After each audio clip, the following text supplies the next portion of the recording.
appartement qui était dans son jus, qui n'avait pas bougé depuis bien 30-40 ans, qui était pas mal divisé. Donc on avait un espace cuisine divisé avec un espèce de comptoir-bar ouvert sur ce côté-là. Ensuite, on avait un salon tout en longueur qui donnait sur un espèce d'espace dressing par lequel il fallait passer pour accéder à la chambre, qui était au fond, et la salle de bain aussi était au fond. L'idée, c'était vraiment d'apporter un charme et aussi beaucoup de fonctionnalités pour un appartement de 2 pièces. J'ai retravaillé la distribution en ouvrant complètement le volume du salon et cuisine en rassemblant les 2 espaces.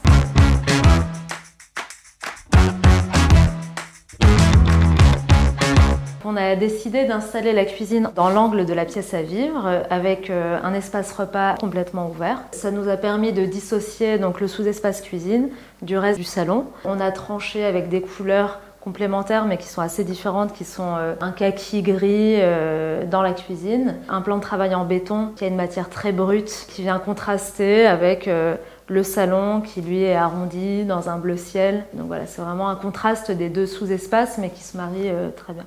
On a des portes de la grande distribution relativement accessibles et on a créé par exemple ce plan de travail en béton sur mesure, sur place, qui lui vient vraiment apporter de l'originalité et une touche artisanale à la cuisine. Vu qu'on est dans une cuisine ouverte, c'est important d'avoir un espace qui est ventilé. On a déjà une fenêtre qui permet de ventiler naturellement, mais on a aussi apporté des VMC pour qu'il y ait un vrai flux d'air qui fonctionne bien.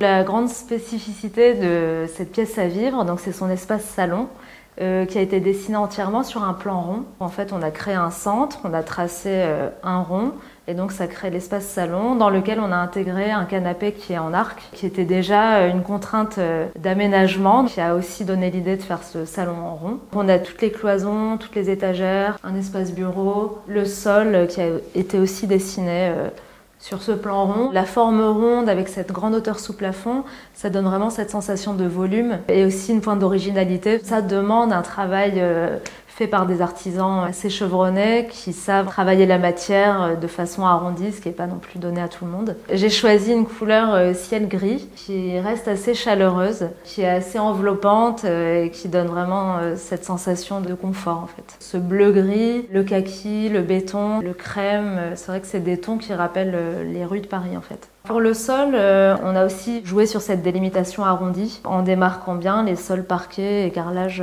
par une vraie ligne en arc.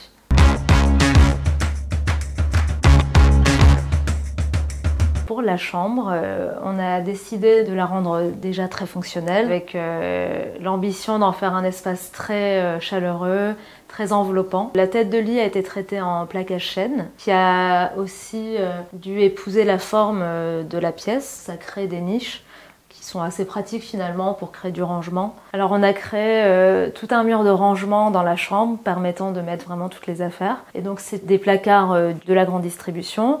On a installé des portes miroirs tout le long pour amener beaucoup plus de luminosité dans la chambre et aussi pour jouer avec cet espace qu'on a coloré en rouille et créer une perspective et un jeu visuel intéressant.